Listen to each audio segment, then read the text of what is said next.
Most people who start a YouTube channel quit within the first 90 days. Not because they ran out of ideas, not because they lacked talent. They quit because they followed advice that was designed for a platform that no longer exists. Here's what almost nobody tells you. The creators crushing it right now, pulling in hundreds of thousands of views on channels with fewer than 10,000 subscribers. They're not working harder than you. They're working from a completely different map. In this video, you're going to get that map. We're going to cover the 5 decisions that determine whether your channel grows or dies before you film a single frame. You'll learn the packaging system that separates channels that explode from channels that flatline. And I'll show you the one metric that actually predicts long-term growth. It's not views, it's not subscribers, and most creators have never even heard of it. By the end of this video, you'll know exactly what to do next. Not someday. Tomorrow, let's start at the beginning. And the beginning is not where you think it is. Section 1. The channel concept trap. There's a mistake that kills 9 out of 10 YouTube channels before they reach 1,000 subscribers. And the brutal part? Most creators make it on day 1, thinking they're doing everything right. Here's what it looks like in practice, and someone decides to start a YouTube channel. They're passionate about fitness, or finance, or travel. They pick a name, set up a logo, and start filming what they know. 6 months later, they have 23 subscribers and 400 views spread across 18 videos. They worked hard, they showed up consistently, and the platform rewarded them with silence. The problem wasn't their content, the problem was their concept. YouTube is not a broadcasting platform, it is a recommendation engine. And recommendation engines don't reward passion, they reward clarity. They push content to new audiences when they can predict who that content is for. A channel about fitness is invisible to the algorithm because fitness is a category, not a concept. But a channel called Strength Training for Men Over 40 who sit at a desk all day, that's a concept. YouTube knows exactly who to send it to. And those people, when they find it, feel like it was made specifically for them. Because it was. The winning formula for channel concept has 3 components: a specific audience, a specific transformation, and a specific enemy. Your specific audience is the person you're talking to, defined not just by demographics, but by psychographics. Not men over 40, but men over 40 who feel invisible at the gym and don't want to look like they're trying too hard. Your specific transformation is what their life looks like after watching your channel. Not they'll be healthier, but they'll walk into the office on a Monday and someone will ask what they've been doing differently. Your specific enemy is the idea, the system, or the belief you're fighting against. Every great channel has a villain. A financial literacy channel's villain might be the financial services industry that profits from your confusion. A productivity channel's villain might be the cult of busyness that mistakes exhaustion for ambition. Nail these 3 things before you film anything, and you'll have done more strategic work than 95% of active creators on the platform. Section 2. The niche is not the prison. Now here's where most channel strategy advice goes badly wrong, and where even some experienced creators get trapped. The conventional wisdom says, pick a niche and stay in your lane, and on the surface that's reasonable advice, but taken literally, it turns into a cage. Creators burn out, their content becomes repetitive, and their audience, ironically, starts to lose interest because there's nothing left to discover. There's a better model, and it's hiding in plain sight on the most successful channels on the platform.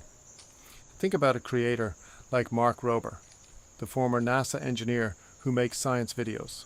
On paper, his niche is science experiments, but his actual appeal is something much larger. He makes you feel the wonder of understanding how things work. That's a feeling. And feelings don't live in a niche, they live in a worldview. The real unit of a successful channel isn't a topic, it's a perspective. Like, your niche is the entry point, your perspective is the destination. What does this mean in practice? It means you can cover a wide range of topics as long as they all run through the same lens, your editorial identity. A personal finance channel can cover psychology, history, relationships, and culture, as long as every video is asking the same underlying question. Why do people make the financial decisions they make? and what does that cost them? Your viewers don't subscribe to your topic, they subscribe to your point of view. And here's the part that might surprise you. You don't have to have a face on camera to have a point of view. The script is the voice, the editing rhythm is the personality, the thumbnail aesthetic is the brand. Faceless channels can have stronger editorial identities than face channels if the creator understands that identity is built through choices, not appearances. Section 3. The packaging system. Imagine two videos on the exact same topic, with the exact same information filmed the same week, uploaded on the same day. One gets 400,000 views, the other gets 2,000. Same content, completely different results. This isn't a hypothetical. This is a test that's been run thousands of times on YouTube, sometimes by the same creator, on the same channel. And the variable that explains nearly all of it isn't the video, it's the packaging. Packaging is the thumbnail and the title. Together they do one job, they make a promise. And that promise has to be specific enough to attract the right viewer, and compelling enough to beat every other option on their screen at that moment. Let's break down the thumbnail first. Great thumbnails communicate a single emotion, not a concept, an emotion. Surprise, curiosity, tension, desire. You have roughly 2 seconds to deliver that emotion before the viewer's eye moves on. That means no clutter, no text blocks, no 5-element compositions. One face, one object, or one visual contrast, with color that pops against YouTube's white background. The most reliable thumbnail structure is a human face showing a strong emotional reaction, plus a visual element that makes the viewer ask a question. The face provides emotional connection. The question drives the click. Now the title. The job of the title is not to describe the video. The job of the title is to make a promise the viewer desperately wants to see kept. Weak title, How to Build Muscle After 40. Strong title, The Muscle Building Mistake That's Making You Look Older. The weak title describes content. The strong title creates a problem and implies you have the solution. It also targets a specific fear, aging. That fear is the emotional hook. The promise of a solution is what drives the click. Run this test on your own videos. Read your title and ask, does this create a problem in the viewer's mind? If the answer is no, rewrite it until the answer is yes. Section 4. The content architecture. Here's a counterintuitive finding from analysing some of the fastest growing channels of the last 3 years. The creators who planned the least, who just showed up and provided value, almost never broke through. But the creators who treated their first 30 videos as a structured experiment, many of them hit 10,000 subscribers in under 6 months. The difference wasn't talent, it was architecture. Most creators treat their video library like a playlist, a collection of individual pieces. The fastest growing channels treat their library like a machine, where each video has a role to play in a larger system. That system has 3 layers. Layer 1 is your pillar content. These are the big evergreen videos that define your channel and rank in search for years. They answer the fundamental questions in your niche. They're the videos a new subscriber watches to decide whether to stay. You should have at least 4 to 6 of these in your first 20 videos. Layer 2 is your trending content. These are the videos that plug into what's already being searched right now. They're faster to produce, they capitalize on momentum, and they bring in new viewers who might never have found you through search. Think of these as the acquisition engine. Layer 3 is your community content. These are the videos that reward existing subscribers, the ones that assume the viewer already knows who you are and why you're here. Deeper dives, strong opinions, format experiments, these are what turn viewers into fans. Most beginners make only layer 2 content, reactive trend-chasing videos, and wonder why their channel has no identity. The architecture forces you to build all 3 layers simultaneously, and the result is a channel that grows from multiple directions at once. Section 5. The metric that actually matters. There's a number that YouTube shows you in your analytics that most creators either ignore completely or check obsessively without understanding what it's actually measuring. And this number, more than views, more than subscribers, more than watch time, predicts whether your channel is going to grow or plateau. It's called click-through rate. And here's the thing almost nobody talks about. a high click-through rate with low watch time is actually worse than a low click-through rate with high watch time. Here's why. Click-through rate measures the percentage of people who saw your thumbnail and clicked on it.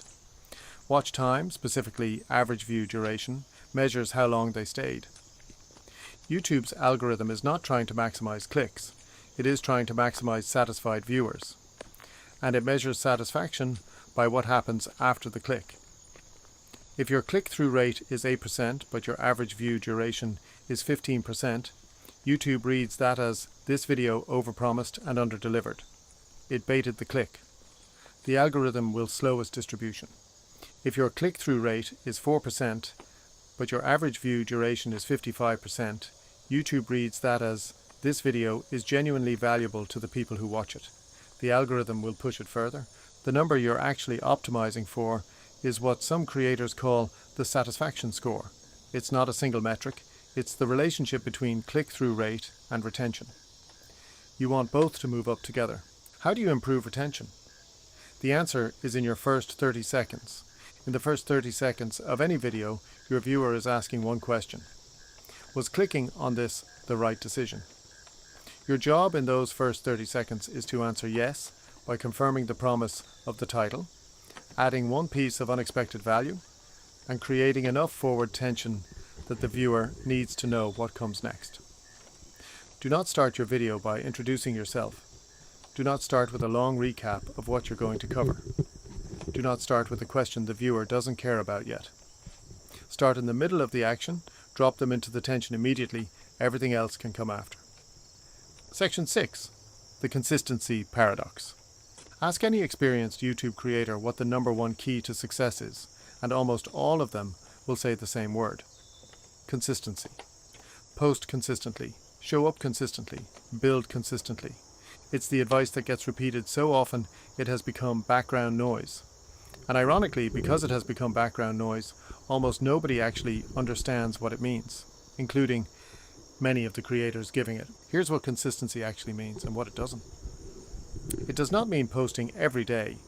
A creator who posts one exceptional video per week will outperform a creator who posts one mediocre video every day, every single time. The algorithm doesn't reward frequency, it rewards performance, and performance requires time, thought, and iteration that daily posting makes nearly impossible at the start.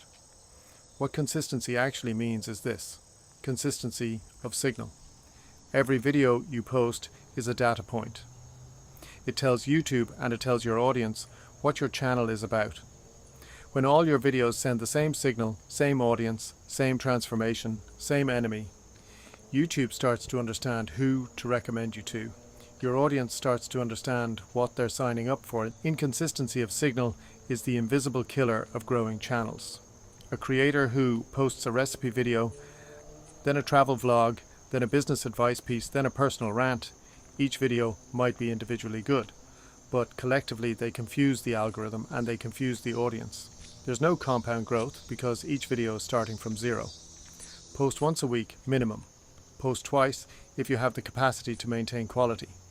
But before you worry about frequency, get obsessive about consistency of signal. Every video should feel like it came from the same brain, the same worldview, the same promise. Section 7. The long game. Here's the truth that the YouTube growth industry doesn't want to sell you, because the truth doesn't make for a good headline.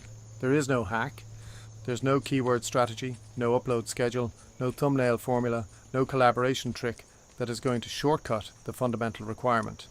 You have to make videos that real people genuinely want to watch, but and this is the shift in perspective that changes everything. The creators who grow the fastest aren't grinding harder than everyone else. They're learning faster. YouTube is a feedback machine unlike anything that has existed in the history of media. Every video you post returns data within 48 hours. Which thumbnails got clicked, how long people stayed, where they dropped off, what they searched before they found you. No film director, no author, no journalist has ever had access to feedback this precise, this fast. The creators who win aren't the ones who are naturally talented.